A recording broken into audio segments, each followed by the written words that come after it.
ये आदमी कभी भी स्नैक्स खरीदने के पैसे नहीं देता। सुपरमार्केट में जो भी चीज टेस्टी लगती बस सीधा शॉपिंग कार्ट में डाल लेता और कभी डरता नहीं कि कोई उसे टोकेगा, चाहे पूरा स्टोर ही उठा ले जाए। क्योंकि पिछले 1 साल से वो पूरी दुनिया में बस चला के घूमता रहा, लेकिन उसके अलावा एक भी इंसान नहीं मिला। इसलिए उसने हाईवे के हर होर्डिंग पर लिखा, टक्सन शहर में इंसान जिंदा है। और फिर वो सीधे टक्सन के रिच एरिया में आया, एक आलीशान विला चुरा लिया और ठान लिया कि अब यहीं बस जाएगा।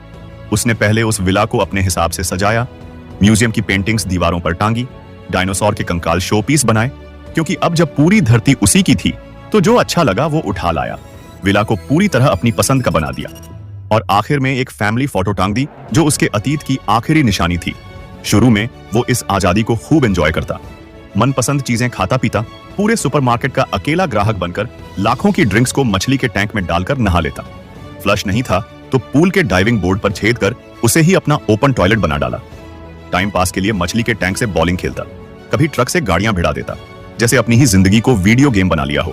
पर कुछ ही महीनों में उसका ये मजा एक बुरे सपने में बदल गया। कचरा धीरे धीरे पहाड़ बन गया और अकेलापन उसे अंदर से खोखला करने लगा। एक दिन जब सब कुछ खत्म सा लगने लगा तो वो कार लेकर जंगल की ओर निकल पड़ा। सोच लिया था कि अब और नहीं जीना, पर तभी उसकी नजर दूर एक काले धुएं की लकीर पर पड़ी।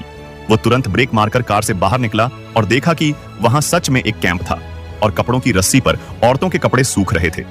उसे यकीन ही नहीं हुआ और खुशी के मारे बेहोश हो गया।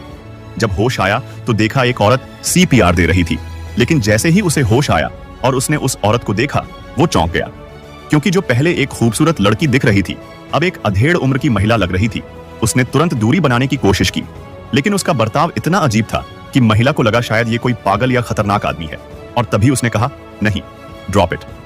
लेकिन वो घबराया हुआ बोला कि वो बस एक अच्छा इंसान है जो पिछले 2 सालों से किसी इंसान से नहीं मिला।